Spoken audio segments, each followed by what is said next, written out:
আসবো ম্যাডাম। এসো। Madam madam আমি আপনার কাছে হাত জোর করছি ম্যাডাম, দরকার হলে আমি আপনার পায়ে পড়ে যাব ম্যাডাম, কিন্তু দয়া করে আমাকে কাজের থেকে বার করবেন না।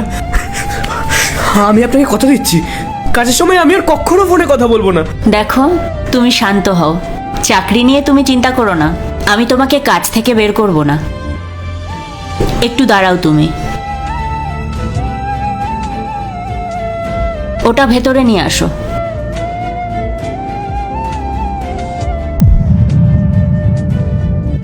Yes ma'am. দাও, ওকে দিয়ে দাও ওটা। ওকে ম্যাম, এই নাও।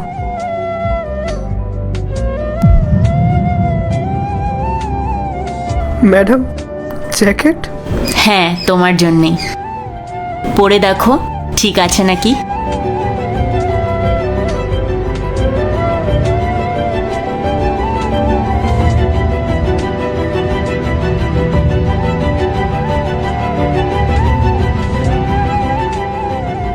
কিন্তু ম্যাডাম এই জ্যাকেটটা আপনি আমাকে কেন দিচ্ছেন? আসলে আমি তোমাকে তখন ফোনে কথা বলতে শুনে নিয়েছিলাম। তুমি তোমার বাড়িতে দাদার সাথে কথা বলছিলে, জ্যাকেটের জন্য টাকা চাইছিলে বুঝি। দুর্ভাগ্য এটাই যে তোমার বাড়ির লোক তোমার কষ্টটা বুঝতে পারলো না। কিন্তু তুমি হতাশ হয়েও না, আমাদের সবার জীবনেই এরকম পরিস্থিতি আসে। কিন্তু আমার ভালো লাগলো এটা দেখেই যে তোমার সাথে এত কিছু হওয়ার পরেও তুমি তোমার দায়িত্ব থেকে সরে আসোনি। এত সামান্য একটা কাজ করেও তুমি তোমার বাবা মার জন্য চিকিৎসার টাকা দিচ্ছ। বাবা মায়ের প্রতি দায়িত্ব কর্তব্যটা তুমি ভুলে যাওনি। আর জানো তো, আমি তখনই ভেবেছিলাম এরকম একটা দায়িত্ববান মানুষকে যদি আমি সাহায্য করতে পারি, সেটা আমার খুব ভালো লাগবে।